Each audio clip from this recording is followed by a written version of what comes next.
So for the final section of our silhouette project, you're going to just take your watercolor brush, nice same watercolor brush, and you're going to use black. Okay, now usually I say never ever use black because it has no color in it, but the whole point of this is that there's no color. So you're going to get your brush nicely loaded. You can kind of see the black dribble off there into my water cup, and you're just going to do the same thing. You're going to make a graded wash, sort of, with your black, and we need to paint in the whole ground because obviously the ground is part of our silhouette, and you are also going to paint the house and trees. So here we go with our silhouette. I'm going to get a little bit more black. We don't want it to be too runny. I mean, we want it to be black enough that it turns our paper black, but we don't want it to be so wet and runny that it goes everywhere and looks more like gray than like black. So make sure that you continue to wet your black so that it continues to give off more nice pigment rather than just wateriness. Okay, once you get your ground done, take your brush and do the same thing with the house and the trees. Now I'm going to start with my tree and go from left to right so that I don't have to work around my trees being wet. And I'm going to hold my brush, good brush control. Okay, and I'm actually going to leave a little pocket right here in my tree, like there's a little hole in the tree. It's called a sky hole. Okay, so we got my tree nicely painted. Go back to my house. Okay, and I am actually going to make sure that my roof is overlapping there.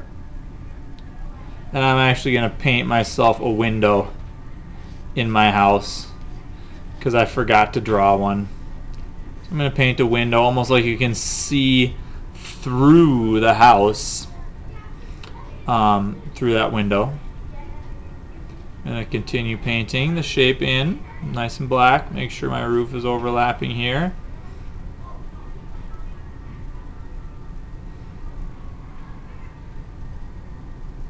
And if you need to pull from up to down, you can pull up, you can pull down, you can pull sideways, whatever is comfortable for you as long as you're pulling your brush and you're not smashing the brush down.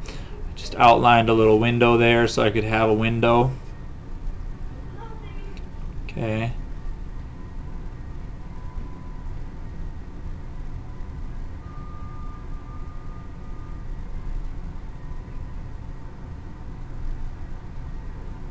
And you want to have your brush strokes be even so that as you're making this picture, your brush strokes don't stand out as being sloppy.